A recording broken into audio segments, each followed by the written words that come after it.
This is a free download from the BBC. For more information, go to bbc.co.uk/podcasts. So, hello, this is the Iainlee podcast with me, Justin Dealey. I'm very excited to be here. Justin, Hi, Kelly. Hi.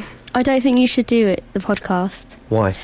Because Ian told you not to. Yeah, but who's he to say I can't do a podcast? He's Iainlee, it's his podcast. Yeah, but I'm standing in for Iainlee. Yeah, but only on the show, not on the podcast. Can we give him a call or something? Are you scared?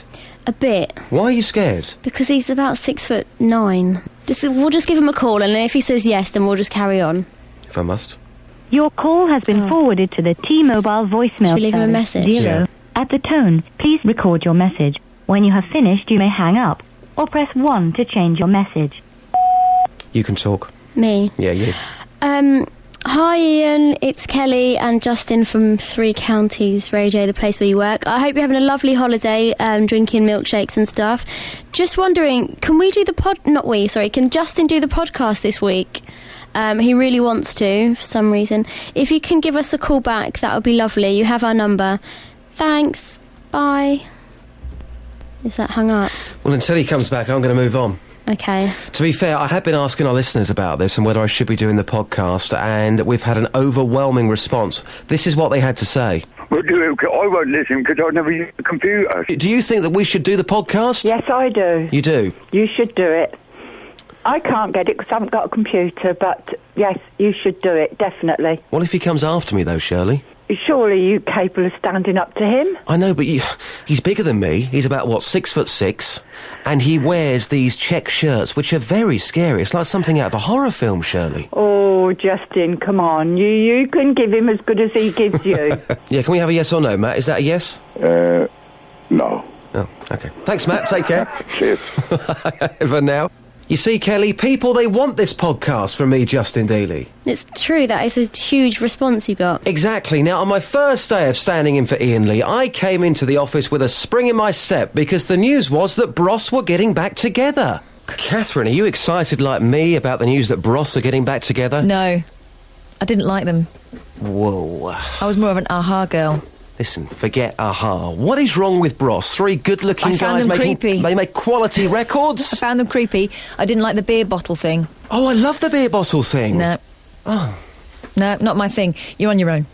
Well, why are you like this today? It's your birthday. You should be excited. And I'm at work. OK. Well, go home then. Catherine on the news. More to come from Catherine later on. Yeah, Bros are getting back together. We're about to play a Bros record, but this is what happened when I broke the news to people on Friday in Beds, Hearts and Bucks. Some people very excited, some people a bit like Catherine. They didn't really care. Afternoon, sir. From the BBC, I've got some wonderful news, getting people's reaction. You know, Bros, they're getting back together. They've announced that now is the time to get back. Are you excited? Nope. Bros are getting back together. Who? Bros. Who's Bros? Yay, that's nice. Were you a big fan back in the day? A little bit, yeah. Yeah, when I was young. Have you heard about the exciting news today? No. Bros are getting back together. Yeah. How do you feel about that? No, I'm not interested in them. You don't like Bros? No. What, I Owe You Nothing? The legendary album Push? No. I've never heard of them. You've never heard of Bros? No. Really? Yeah, really. What sort of music are you into? Dance music, really, yeah. Scrap the dance music. Bros are getting back together. This is massive. I'm sure it is, but I've never heard of them, so I wouldn't know where to start. All right, mate, thanks for your time. All right, sorry, mate. Afternoon, sir. So you got your milk there from the BBC. I've got some wonderful news for you. Bros have just announced they're reforming. How excited are you? Good to see you. When will I be famous? Yes, you're working for BBC. Yeah. So what's happening? Well, Bros have reformed, that's what's happening. So they're going to be big, is it? Oh, they're going to be big. Is it? You going to go to their concert? Probably, yeah. Across Beds, Hearts and Bucks. This is BBC Three Counties Radio. Now, over the last few weeks, I've been doing some online poetry to try and up my game. So I tried some of my new poems on the resident posh presenter, Jonathan Vernon Smith. Don't just sit there. Grab your picnic blanket and tell everybody. Help share the love. If you love radio, go digital. For more information on switching to digital radio and on coverage in your area, search online for BBC Digital Radio. Hey, let's share the love. At 9 o'clock today, Jonathan Vernon Smith is going to be here. Good morning, JVS. Hello, lovely listener. Should we just talk like that for the two-way? What do you reckon? I think that might get a little irritating. What's on the phone in today? Can we do that? I think that's quite a good one. I think after about 20 seconds, everyone would tire of it. You reckon? Yes, and they'd turn you off, and we don't want that. No. I'm used to turning people on. So, on the email here, I've got some thoughts coming through, but what I'm going to do, I'm actually going to try something on you right now, because I've been doing some online poetry this week. What? Yeah, online poetry. To try and calm me. Oh, my God. Do I want to be involved in this particular segment? Yes, I've got one about Nick Coffer. You ready for this? Nick Coffer, who's here today from... is it midday starts? It is midday. Nick Coffer does the afternoon show. He's been seen wearing a dicky bow. His trousers are so cool and a little low. I love his prog. It's better than a dog. All the ladies want to give him a snog. Did you wrote that, did you? Yes, I did. Oh, it's beautiful. I've got one about you. I've done them in order here of my favourite presenters. Right. What have we got? Chetan Partak, Roberto Peroni, Jerry Byrne, Iainlee, David Prever. Oh, here you are, mate. You're in 12th. Right. I'll work in progress for your one. JV Smith has a small quiff. That's as far as I've got. Okay? Well, that's very good. That's beautiful. That's great, isn't it? For beds, hearts and bucks. This is BBC Three Counties Radio. Catherine Boyle, the cheeky Catherine Boyle. She is Iainlee's 9th favourite newsreader at the radio station. For me personally, she's my 5th. Well, Catherine celebrated her 54th birthday in the last 2 weeks. Bless her. I'm standing in for Iainlee, and Sophie Scenaria is standing in for me as the reporter on the programme. She is desperate to convince the management that she's a better reporter than me. Just a bit too desperate. Day one of your audition, how's it gone for you? Do you think you've done a good job? Well, definitely, and I'm going to prove it now. You said it was Catherine Boyle's birthday today. Yeah. You told me to find somebody to sing a happy birthday. Well, this has got to be quick, but yes. Hi, Diane. Let's do it. Very quickly. Yes. Sing a happy birthday. Happy birthday to you. Happy birthday to you. Happy birthday, dear Catherine. Happy birthday to you. And well done. Well done. Sometimes people just try too hard, don't they? On FM, AM, online and digital radio. This is BBC Three Counties Radio. This is the Iainlee podcast with me, Justin Dealey. Now, last week when I came into work, I was very, very angry because the town where I live, Hemel Hempstead, was voted as the UK's ugliest town. It's not, is it, Kelly? Well, if you want my honest opinion, I think Hemel Hempstead sounds like you've got something that the doctor would diagnose you with. Like, you've got a case of the Hemel Hempsteads. What are you talking about? That's what Hemel Hempstead sounds like. Doesn't make it ugly, though, does it? Well, it's not attractive to have a disease. Yeah, but they're talking about the town, not the name. OK, got you. Well, let me start that again. Well, if somebody as handsome as you, Justin, comes from a town like Hemel, then it can't be ugly. You're learning well. Well, I spoke to John Taylor from the North End Residents Association. This poll was voted for by the people, something which he couldn't really understand. Can't be an ugly town. We live on the edge of the countryside. It's a wonderful place to live. We love it. I love it too. I just don't understand why anybody wouldn't like it. I mean, Luton, of course... Well, people say that all sorts of silly things just to create a stir, like you're talking about this morning. Should you be? It's a nonsense, isn't it? But is it, though? Because people have voted it as the UK's ugliest town. Who's voted it? The people. The people who?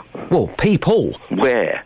Which people? Well, people, full stop. Get your facts right first, Justin, before you even discuss something so silly like this. But anybody has got the right to an opinion. If people are voting a town as the ugliest town in the country, they've got a right. Who's telling you who is voting? Well, I don't know precisely who's voting. You don't know, so don't make silly comments like that. Okay? Well, it's not a silly comment, Thank you very much indeed for your time. Bye-bye. Wow. John Taylor there, joining us live on the programme. Email 3cr@bbc.co.uk. BBC Three Counties Radio. Now, from time to time on the Iain Lee programme, it kicks off. A petition has been launched in Leighton Buzzard to save the local police station. In the studio, we had Bedfordshire's Police and Crime Commissioner, Ollie Martins, and the Mayor of Leighton Buzzard, Amanda Dodwell. This may sound boring, but it all of a sudden kicked off out of nowhere. Take a listen to this. Well, what my survey is about asking people how do they want to access the police service, and there will be a police footprint in Leighton Buzzard. Will it be the old costly Victorian police station that we've got at the moment? Probably not, but there will be a police footprint in Leighton Buzzard. A police footprint. Amanda, final word from yourself? Yeah, we need to know as a town exactly what you're offering us. Crime has actually gone up in the last year in Leighton Buzzard. We have a low crime rate. Burglary has gone up by 160%. Yes, but it went up and down if you compare before these changes, and it continues to go up and down. Can I finish speaking? If you compare April to June last year against April to June this year, burglary has gone up by 160%. Crime has also gone up by 15.2%. Of a very small amount. That is very dodgy statistical analysis, Amanda. No, are you not taking the concerns of people whose homes have been burgled? I'm sure that they are very concerned about crime in Leighton Buzzard. The burglary rate across the last 5 years, actually the highest rate was in December 2009, when there were a couple of months where there were 37 burglaries a month, right? Yeah, you and cannot, during that period, you cannot dispute that in the last 12 months, burglary has climbed in Leighton when you Buzzard. Had police officers being deployed out of Leighton Buzzard, and you still had a burglary rate like that. Right. So actually, having a police station, if a police station was what fought crime, we would be sitting in a low crime area. We're right next door to Luton Police Station, Right. but actually having a police station doesn't make that amount of difference. It's not bricks and mortar that catch criminals, it's police officers, and that's what I'm going to deliver. I totally agree, and I want police officers actually based in the town with local knowledge, not people that are coming out of Luton. I want people that the town know and that faces that are familiar for them to approach. Well, give me a bottomless pit of cash and I'll be happy to deliver that. We have to work under. Yeah, I totally accept the budgetary constraints, but Luton and Bedford are not the only towns in the district. There's the whole of central Bedfordshire, and Leighton Buzzard is the third largest town. I gave my oath of office and I committed to be a police commissioner for the whole county, and that's what I intend to deliver. We've heard both sides. We're slightly late for the news. Thank you so much for coming in. This debate will go on in the corridor, I'm sure. And yes, it did carry on, not in the corridor, but in the car park. Shall we try Iain again? No. This week on the programme, we discuss the church bells in Ashwell in Hertfordshire. Some people have complained about the noise, and they could be silenced forever.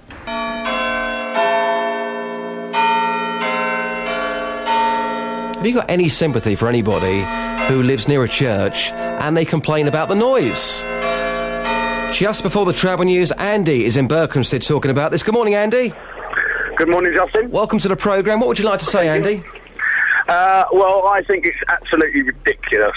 I drive into London every day and I see houses on the North Circular, and these people don't complain about the noise of the road. They know when they bought the house, they knew the road was there.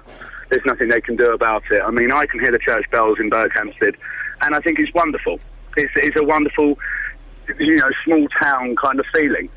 I mean, these are the sort of people that have moved to the countryside and complain about the birds.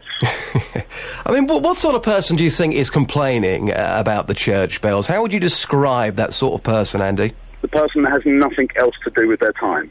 So you think they should maybe get a life and move on?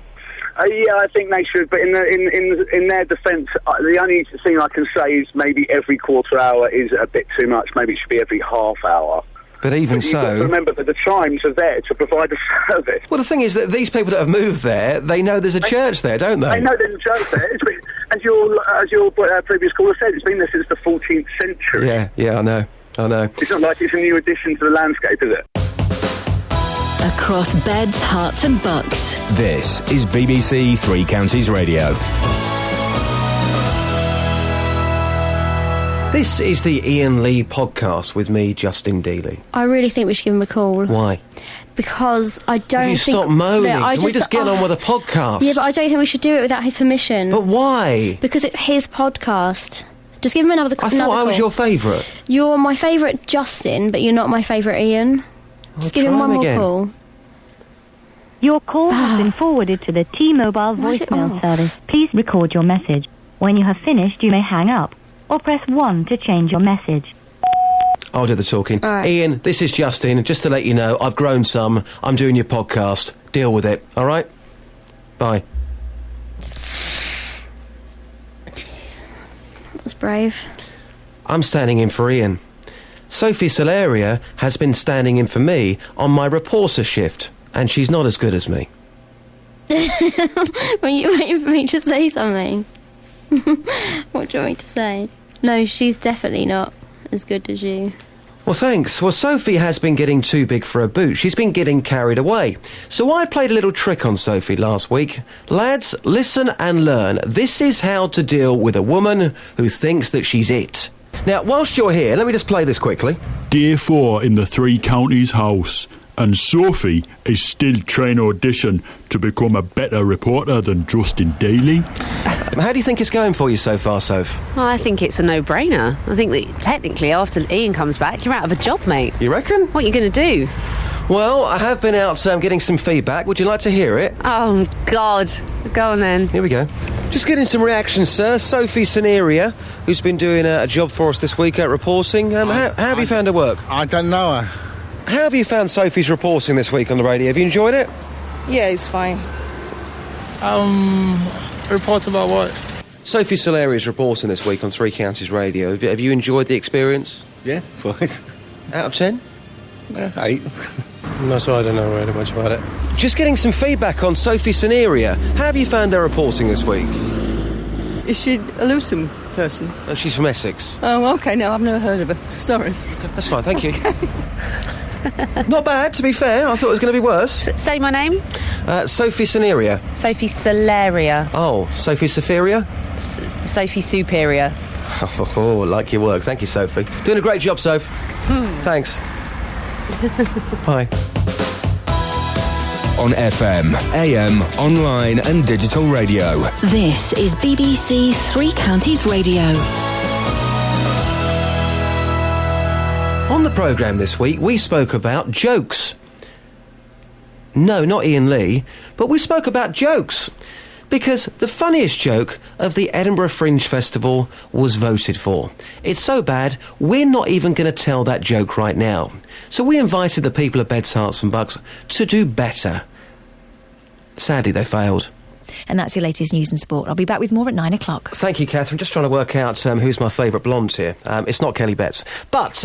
David Soul, isn't it? Do you know what? David Soul. Should we just talk about David Soul between now and 9? I love David Soul. I know, you model yourself on him, don't you? The jacket, the hair, the kind of, hi, how you doing? The unbuttoning. Yes. Talking jokes today, the Edinburgh Fringe joke has been named, well, certainly the funniest one, which we don't think is funny. Do you want to hear some more jokes from our listeners? And they're on fire today, aren't they? Come on. Go on, then. OK. Doris from Watford. Morning to you, Doris. She says, on a recent visit to my local pub, 3 men were discussing their children's names. Do you know, said the first man, that I've named my son George after St George's Day? That's funny, said the second. I've named my son Andrew after St Andrew's Day. The third man said, I've named my son Pancake. Oh, dear. Got another one here. Andy says, Justin, how you doing? I'm doing well, thank you, Andy. He says, I burnt my feet cooking a tin of soup yesterday. The instructions said remove label and stand in boiling water for 5 minutes. Oh, dear. And Stephen St Albans says, I had my first cage fight today. The budgie never knew what hit it. You like them, don't you? Come on. Well, I've just had to change my password. Why? It said I had to use one with 8 characters, so I put Snow White and the 7 Dwarfs. Thank you, Catherine. Now, how do you make a story about an incinerator sexy? I think you have to talk in a sexy voice. You do sound sexy. I know. Or you get somebody on the programme who's going to wind people up. A public inquiry is due to start next month into a controversial energy from waste incinerator in Hatfield.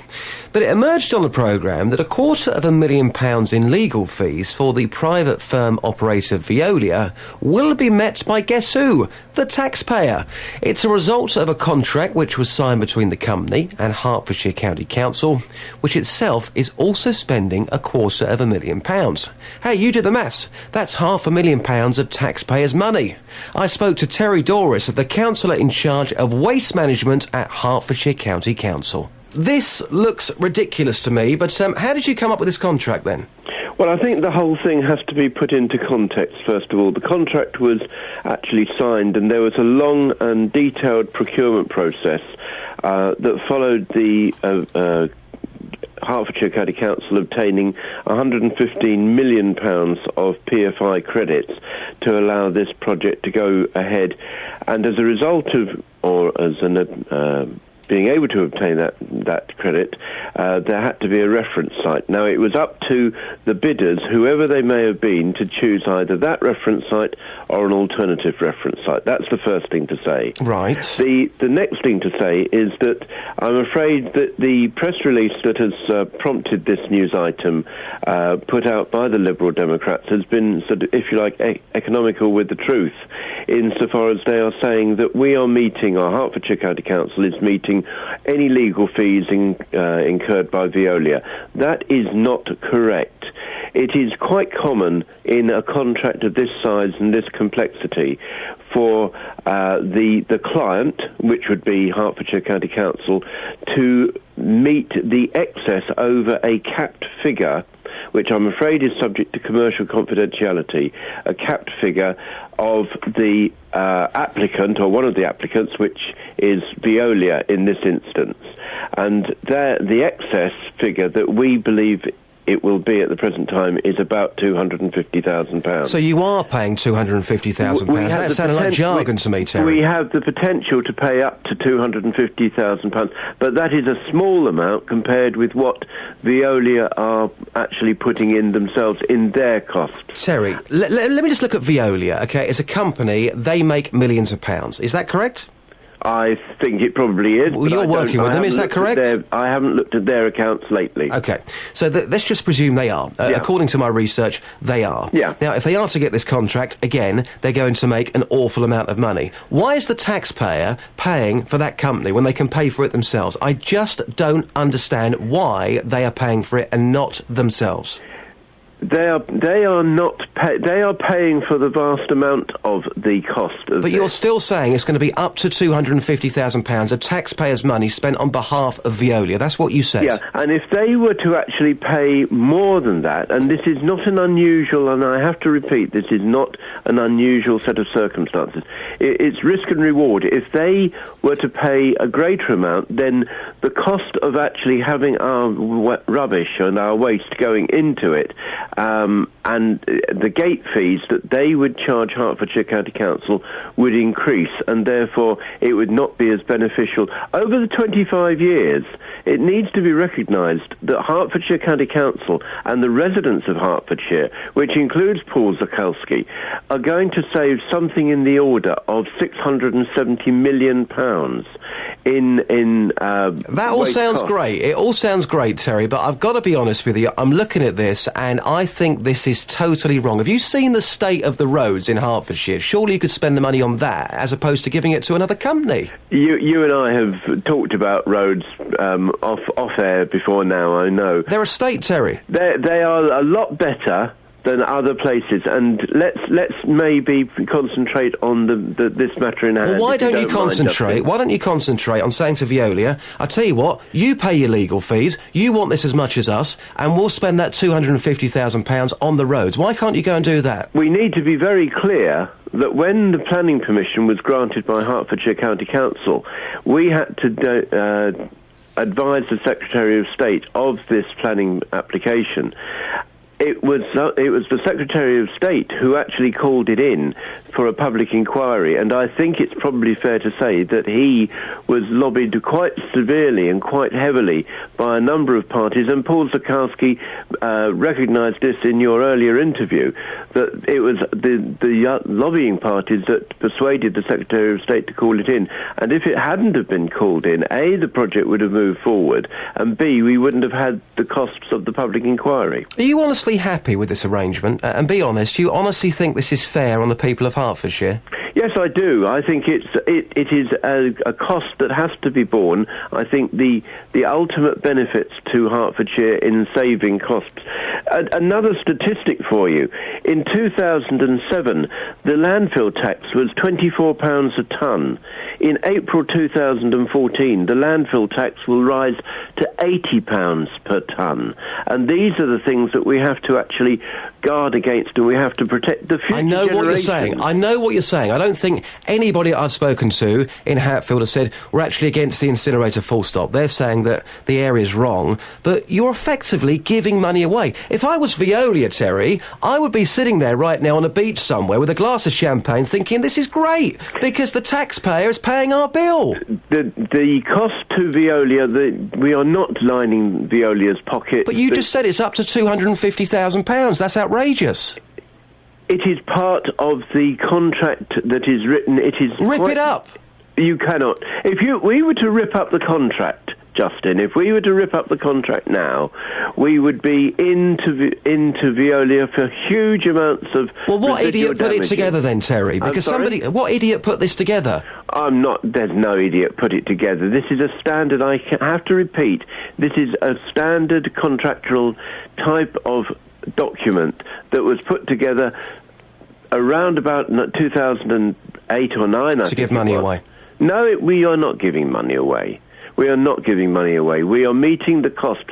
And also, let's be quite clear, in a spirit of openness, the public inquiry, which is set to last for 6 weeks or thereabouts, and which we will be represented at that public inquiry, but also Hertfordshire County Council has to actually pay for the facilities and the administration of the public inquiry. That's also costing us money. So, and all of this is in the public domain because my colleague Derek Ashley actually wrote to the Lib Dems and Paul Zakowski at the end of July, setting out what those costs were. And the public inquiry costs come from a reserve that we have in place to meet the cost of public inquiries. Okay. And I'm sorry if you think it's an outrageous waste of money.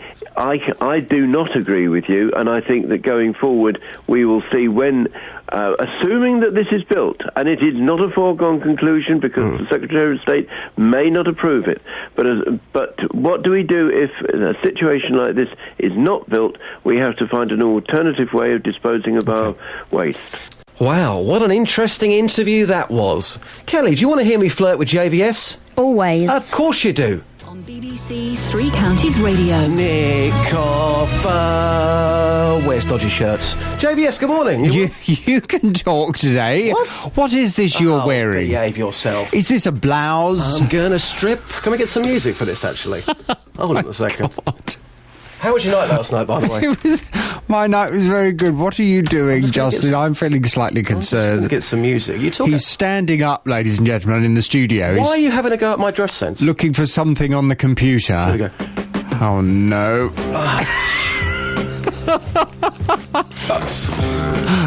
Oh, is that it? So you just take your coat off? Take the jacket off.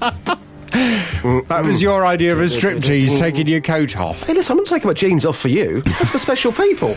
Not radio broadcasters. You feel better now? Yeah, I feel sexy. That's quite a top, isn't it? Have you shared a picture with the ladies? Roll the sleeves up. Would you like a picture for Facebook? Shall I take a picture now? Yeah. I'll take a picture of your top. Guys, how's your Tuesday going? We're talking jokes today. I'm Justin. I'm standing in for iainlee while we take this photograph. It's not. Hang on, no. Move your hands. You can't see your. Can we hit the flash, please? You can't see your lovely top. It's rare that you see a man wearing a top like this. Thank you. The cheek of it. After the show, he said to me, "Where did you get that top from?" Everything for radio purposes, Jonathan. And there's more to come from Jonathan later. Across beds, hearts and bucks. This is BBC Three Counties Radio. Let's now go back to Kelly Betts, who makes the worst coffee at BBC Three Counties Radio. Hello? It is dreadful. It's brilliant. You need to improve. Okay, if it was so bad, then why do I make you at least 5 cups a morning and you happily drink them? Because you're the only mug who makes it. Okay, I'm not going to make you coffee from now on. On last week's programme, Kelly Betts tried to sing Jolene by Dolly Parton. Now, you would think that the lyrics in that song weren't particularly hard. Well, you'd be correct. Yeah. Give us 10 seconds of Jolene, come on. Well, you said that you were drunk, so you might need to get me drunk. Come on, Kelly, you can do this. I just don't know the words. Jolene, Jolene, Jolene, Jolene. Jolene, Jolene, Jolene, Jolene. Oh, that was with passion that I sang that. Where's Sophie today? We're talking onesies. Kelly, I'm in the studio wearing my onesie today, which has been made for me by the BBC. It's a branded BBC onesie, and our listeners can see me out the front of this building at 10 to 9 wearing it today. There we go. Do you fancy me more or less wearing this onesie? As if I could fancy you anymore. Probably, I don't know. It ups your game. Thanks. For anyone who doesn't know what a onesie is, I've looked it up for them, and the definition: onesie or onesies, bracket jumpsuit, bracket closure, adult jumpsuit styled like an infant bodysuit. So if you can imagine Justin wearing one of those this morning. How about I keep it simple? It looks weird. Now, we're asking the question today, is it ever acceptable for grown men to be wearing onesies? You've been out onto the streets here. First for news. What have people been saying about this? First for news, it's an actual mixed reaction. Some people, no, it's ridiculous. It looks like a baby grow. This is what people have been saying. Yeah, why not? Nothing wrong with it. Onesie's comfortable. It's like stuff that you can wear to bed, so why not? Yeah. What about in the street? Yeah, it's fine. I think everyone's different. Like, I'm wearing two different... Describe to us what you're wearing. Right, today I'm wearing half polka dot leggings and half stripy leggings. Because I don't care, you've got to be who you are. Yeah. If you want to be creative with how you dress, then it's fine. Embrace who you are as well. So you think he should come out into the street, 8:45 in the car park wearing a onesie? Yeah, definitely. Go ahead. Would you wear onesies in the street? Yeah. I would. We should all have a onesie street party. Yeah, exactly. That'd be amazing. Bring everyone together in onesies. Yeah. Do you know what a onesie is? Yeah. Would you wear one as a man? Yeah, definitely. Describe what you're wearing right now. Bit of gym stuff. So you're kind of wearing a onesie. It's not Could all in be. one, but it's comfortable like a onesie. Yeah, no, I've got a couple of onesies. Would you wear them in the street? Yeah, definitely. So you're all for onesies? Yeah, every time. We're talking about onesies this morning. Is it ever acceptable for a man to wear a onesie? Do you know what a onesie is? It's like, imagine a baby and a baby's little baby grow. It's like one of those for a grown man. Do you think that's acceptable for a man to wear one of those? Well, I wouldn't wear one anyway. Is it ever acceptable for a man to wear a onesie? What do you think? No, sorry. Absolutely not. No grown-up should be in a baby's outfit. Do you think men should be allowed to wear onesies? Probably only in their houses or for fancy dress. I think maybe if they're really drunk, then it's sort of acceptable. But I mean, you know, if somebody was walking around town, you know, at 3 p.m. or something in a onesie. So that guy that just walked past us now, if he was wearing a onesie, would you think he was a bit weird? Yes. Would you? Just a little bit, yeah. To be honest, we're dressed for comfort at the moment because we're doing an all-nighter on an assignment. What are you doing? You look really cosy. This is a situation for onesies right now.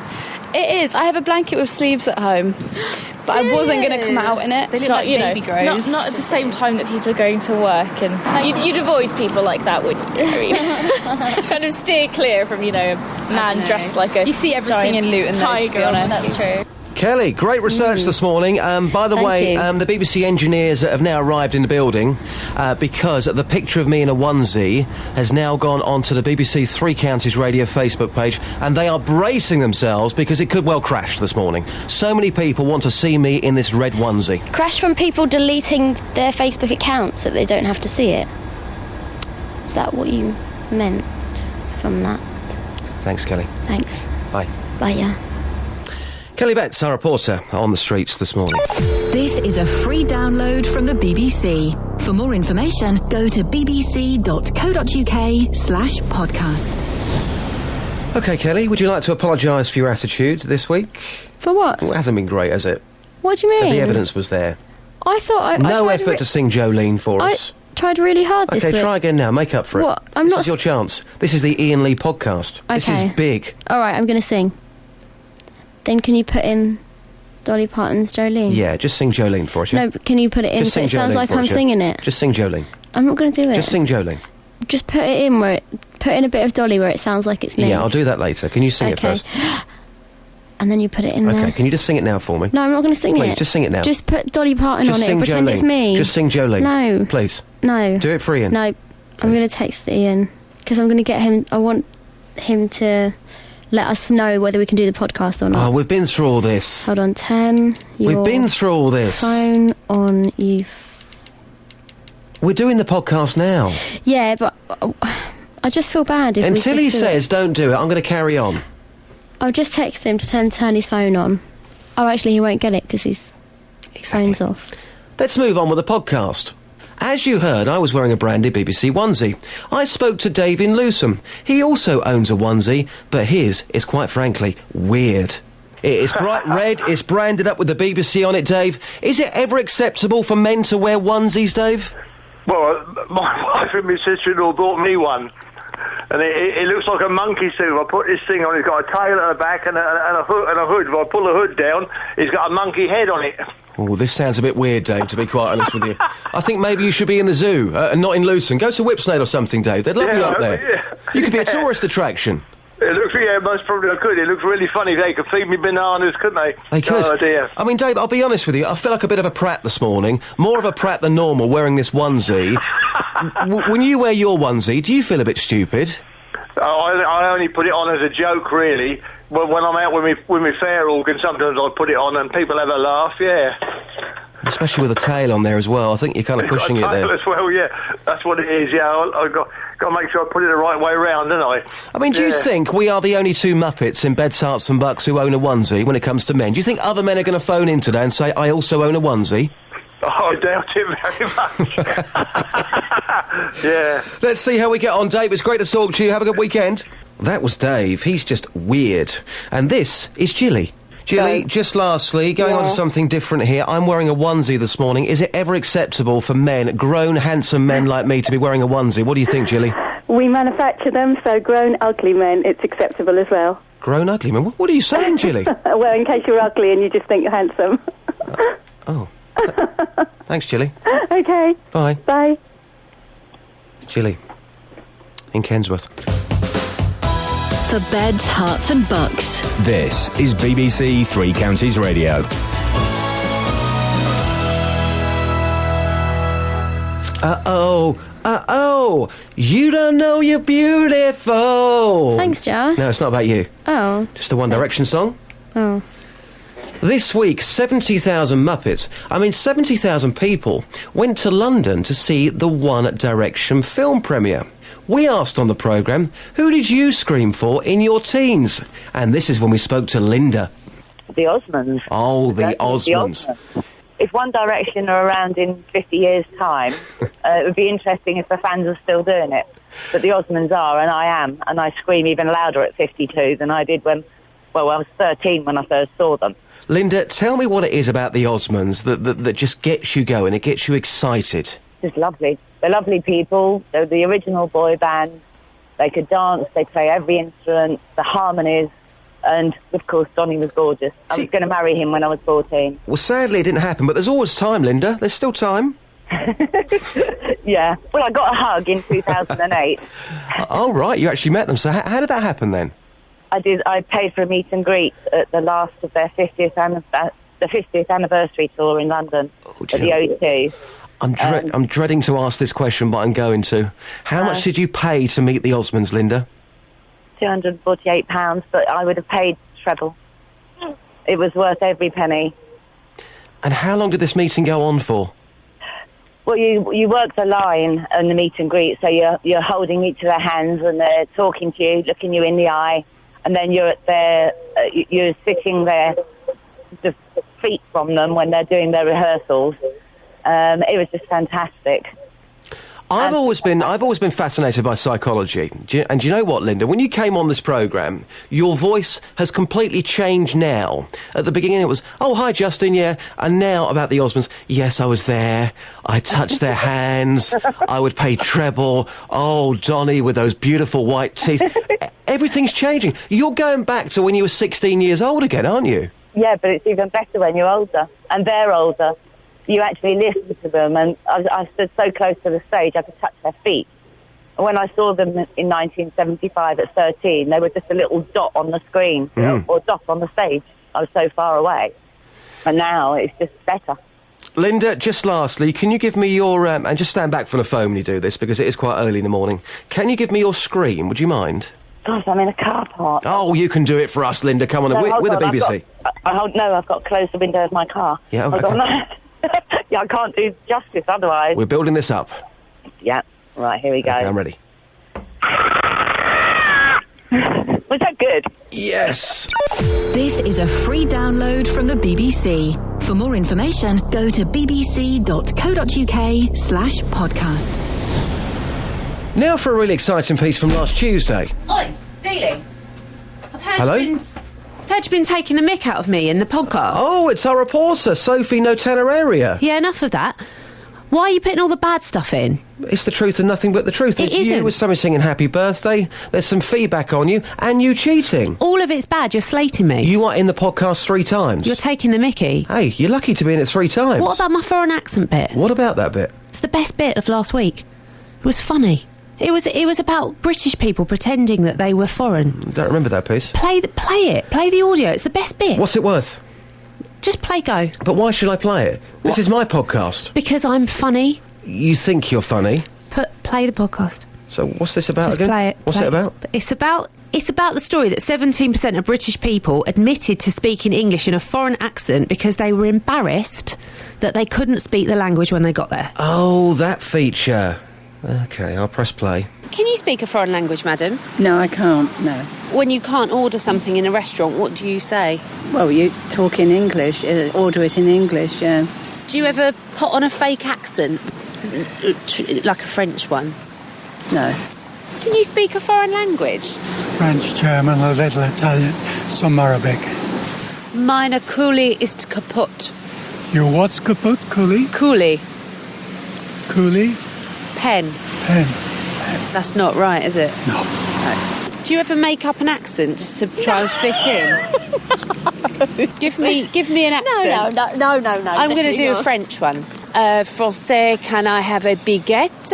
Yeah, something like that, yeah. Foreign languages, can you speak one? I try, but then they just turn around and speak back to you in English. So. Well, give me your best line in French.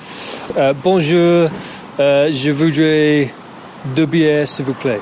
I like the way you put your French accent on when you do that, sir. Thank you very much. It's beautiful. It's beautiful. Thank you. Don't be embarrassed.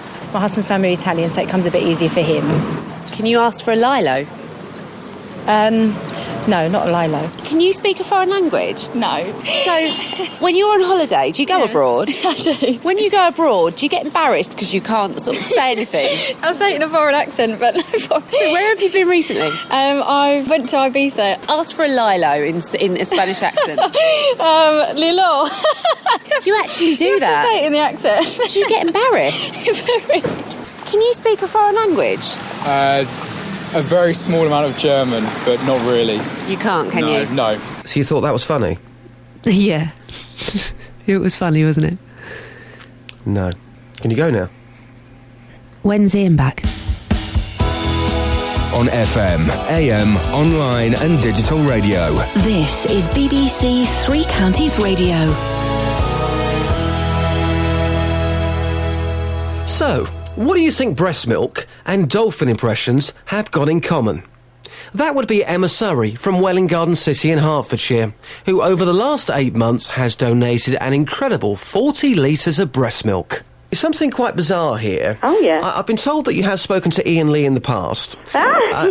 Yes, I'm standing in for iainlee. Yeah. Ian's back on Tuesday. It says here that you joined him on a previous radio station that he was working on, and you did an impression of a dolphin. I did. Now, how are we going to go from breast milk to a dolphin? How does this work then, Emma? What happened?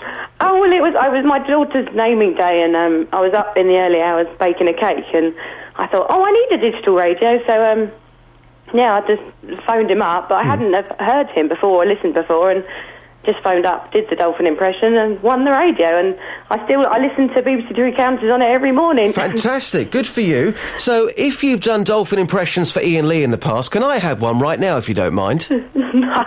Oh, come on, Emma. It's just gone completely completely off subject. It was supposed to be about the babies. I know, we've done that. Can we have a dolphin noise now? Oh, okay.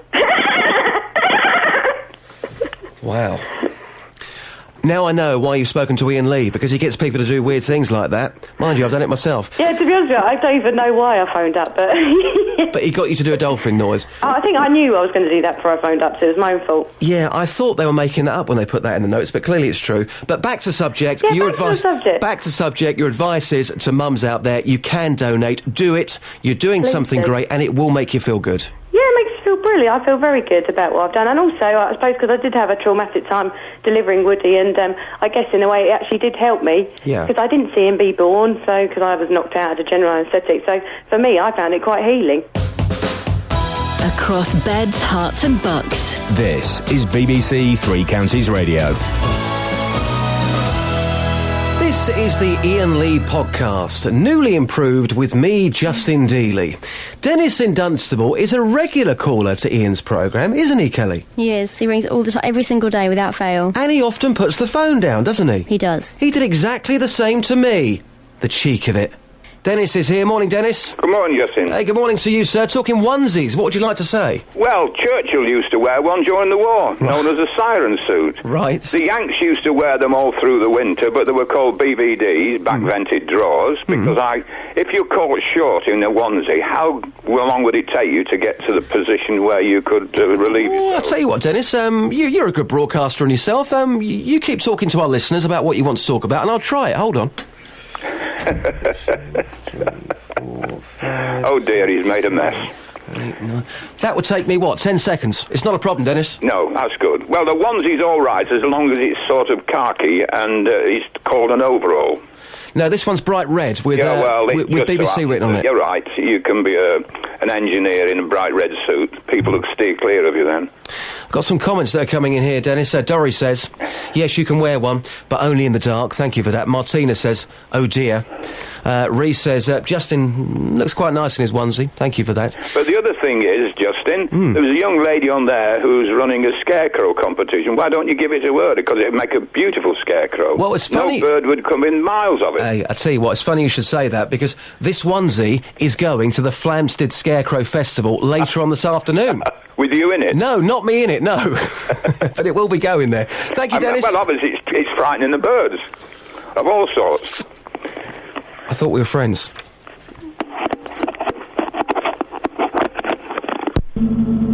Thanks, Dennis. Good old Dennis, he needs to learn some phone etiquette. Now, on a Friday, Iain Lee ends the programme with a musical act. They're normally very good. They are booked by Kelly Betts. Thanks. Now, the first week I was standing in for Iain, we didn't have a musical act. Kelly, why didn't you book me a musical act, considering I'm standing in for Iain Lee? I didn't think that you would want one because you're not really into your music. I present a music programme Saturday mornings between 9 and 12. Do you? Yeah, What's great that songs about? and great memories. Oh, is it? Yeah. And what happens? We play great songs and great memories. Do people ring in and Yes, stuff? they do. What, with requests? Yes. And what years is it? 1950 to 1989. That sounds good. Yeah. So what were we talking about again? Why you didn't book me a musical act? Oh, yeah. I went out and I found you the best that I could at short notice. And the best? Being our political reporter, Paul Scoynes, with his melodica in the BBC Three Counties radio car park. This is painful. Paul, how do you feel? This has been obviously talked up a lot this week. Iain Lee has had some fantastic musical acts on. To be quite honest with you, we were short this week, so you're standing in, you're about to perform. How do you feel? Humiliated, excited, nervous, meaningful. I mean, nobody's phoned up to say they've also got a melodica, a bit like you. Apparently you're the only sad person in Beds, Hearts and Bucks to have a melodica. I can live with that. Okay. So we're about to hear you. What are you about to perform for us? I might play a track by the French disco outfit Daft Punk. Okay, let's hear it. Take it away.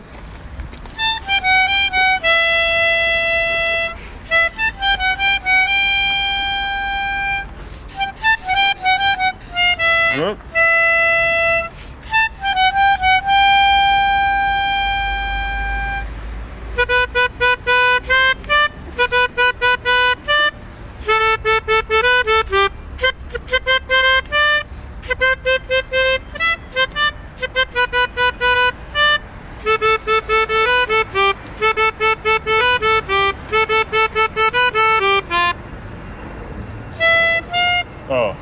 Yes, and we were thinking, why did we book this man? He was dreadful. Would you like to hear some more jokes? You would? OK. Kelly Betts is back in the studio from our production team. Hi, Kels. Oh, hi. Hi. Hiya. We're talking jokes today, unfunny jokes. The funniest joke at the Edinburgh Fringe has been named. We've been asking you for your jokes today. Kelly is our joke adjudicator. Going to end on a couple of these. Pat says, hi, Justin. My mother-in-law was round this morning. She's even bigger this afternoon. That's rubbish. I thought that wasn't bad, actually. And Jackie has also been in touch with the programme with her joke, 81333. Start your message with 3CR. 3 parrots at the top of 3 chutes. 2 slide down safely, and the third one died. His parrot chute failed to open. Out of 10? 1. This is a free download from the BBC. For more information, go to bbc.co.uk/podcasts. Now, if I asked you to name a classic hit record, you may name the Beatles' Help, The Kinks' You Really Got Me, ELO, Mr. Blue Sky, or even Sabrina, Boys, Boys, Boys. All of those classic hit records. Well, Jonathan Vernon-Smith, who presents the mid-morning programme, has a very different idea of what a classic record sounds like. Good morning. What's going on? Good morning. Good morning. Why has Helen Lee just arrived? You're so nervous, don't you? What's going on? GCSE results, love. Yeah. GCSE results? Yeah, it is. No, I didn't. Now, I said to you I had a little treat for you. Yes, go on then. You ready for this? Ziggy Marley at the Melody Ziggy Maker. Marley. That's all Tumbling down. Oh. See, this was a classic, wasn't it? You call that a classic? Where did you get hold of that? Please, don't open up a record shop. I've got this classic. It's from Ziggy Marley, everyone. I thought I was the only person in the world that had Ziggy Marley and the Melody Makers. Oh, my world did come tumbling down when I got that out of my collection last night. I thought, what's that doing in my collection? I bet you did. Well, I bet you thought you'd never hear that. Ziggy Marley and classic in the same sentence. On Thursday, it was GCSE results day, and we had some fun and banter in the studio. 8:24. Now, this morning, thousands of children from across Beds, Herts and Bucks, they're going to be opening up their GCSE results. Well, on the day they sat their maths exam, some of our presenters and tea makers here at BBC Three Counties Radio also took the exam. Their efforts have been marked, and we have our brown envelopes to open today. I was one of them. Our reporter and cheat, Sophie Solaria. She was another one. Hi, Soph. Stop it. And also in the studio is the lovely Helen Lee, who would never cheat, would you, Helen? I'd never cheat. Because you're a nice person, that's why. Yeah. I'm holding yours. Do you want it? You're eager for it. You're eager for it. Do you want it? Hand it over. In fact, shall we have a quick listen to Sophie, first of all, and how she cheated? Leave her alone. Sake. Would you be interested in hearing that? Helen, I didn't cheat. I know you're a fine, upstanding pillar of the community, Sophie Solaria. He was texting me. My phone was downstairs by my computer. Exam. I've got the proof. You two, get a room. Seriously. OK, maybe not. Right, so, before we open up these results, I think it's in the interest of our listeners that we play some audio here. We took the GCSE maths exam a few months ago, and I was at the front. Sophie Solaria was behind me, and this is what happened. Just take a listen to this. Well, we were told at the start of the exam that we weren't allowed to have calculators. As I look under the desk... What's this? That isn't a calculator. That's my phone that you keep texting me on. It's not a calculator. You've been rumbled. I haven't been rumbled. I haven't been rumbled. That is you texting me. Stop texting me. Show me what's under the desk now. I'm going to show you what's under the desk. The cheap skirt. Justin. What have you got? My phone. It's a calculator. It's not. It's a calculator. It's not a calculator. Oh my goodness. Indeed, get out of my face. Wowzers. Trying to work. We've discovered a cheat at the BBC. How does that make you feel? Justin, I'm serious. People are listening to this. Yeah, our listeners are. Yeah, you're right. I don't want people to think that I'm a cheat. I'm not. You are. Come on.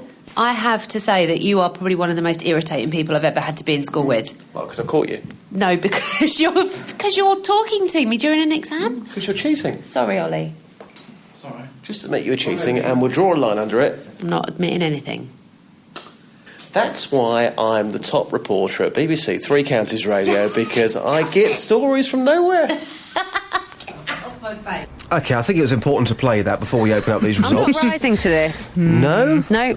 Where are you at the moment, by the way, Soph? I'm at the Grange School in Aylesbury. Behind me, I can see lots of anxious faces. There are real live students, by the way, that have taken their GCSEs, not just us jokers. Live students. Real live students waiting, desperate, chomping at the bit to come over and show me what they got in their results, mainly because they can't open their envelopes until I've spoken to them. How bad is that? I feel really bad about that. I think it's bad, but it's kind of good. Yeah. I like it. Let's build them up. So, OK, we took our GCSE maths exams. We heard you cheating. Guys, get the results open right now. Let's start with Helen Lee, who's a lovely person. She would never cheat. I should add, I got a C in 1995 in maths. Did you? What did I get That's this time good, round? Helen. I got... Oh, no! This is appalling. OK. What did you get? I got D, 64 out of 100. It says you had a good memory for the difficult things you learnt in school, but unfortunately made little mistakes on the basics. I'm devastated. Oh, Helen. A D? A woman of my calibre with a D in maths? I know, but you know the circumstances weren't great. We know what was going on inside that room. Should we find out how Sophie got on? Yes. Right, so I have to qualify this by saying I don't remember when I took my GCSE, but I did get a C last time. OK? Anything I get now, I want to say, is fair and square. I did get this actual result. Can we have the result, please? All right.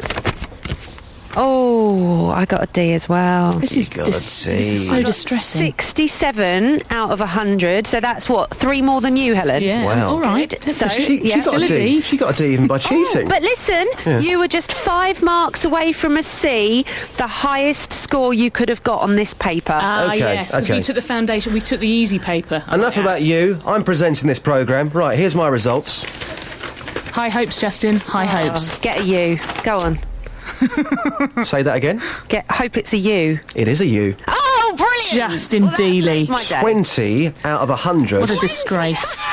I have a feeling that you gave up halfway through this paper, which in actual fact I've been saying all morning. I walked out of the exam in disgust. Have I not been saying that this morning? I think you didn't take it seriously. 20 was the problem. out of 100. That's because you were texting me. No. All the way through. It's because I walked out in protest. You're a distraction. You're a failure. What were you protesting agast? The cheating that was going on. Oh, the Yeah. the cheating. Yeah. Not that you hadn't done the work, so therefore it was distracting the everyone.